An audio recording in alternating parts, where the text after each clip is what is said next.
What is the scariest thing you've ever seen in your life that you can't explain?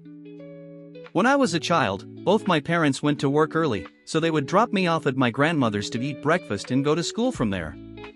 My grandmother died my junior year in high school and I started coming straight home from school. During this time, my mother started complaining that when she get home from work the receiver of the phone, an 80s-style corded push-button phone, next to her bed was left off the base. I wasn't using the phone, but she would insist I must have because the phone was hung up properly when she left for work. One day, I got home a little early. Now, I need to pause and tell you about the layout of our apartment.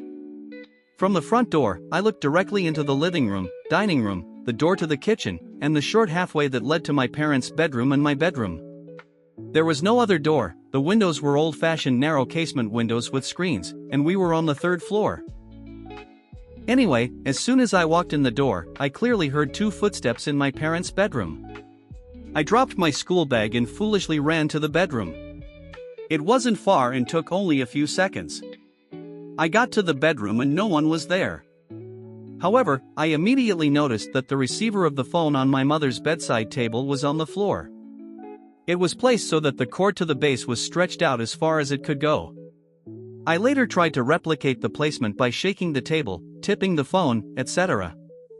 I could never get the receiver off the base. When I finally resorted to knocking it off with a finger, it would fall on the table or next to it.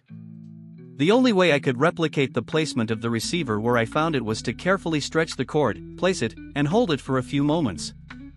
It could not have gotten to that spot by accident. When I found the phone, I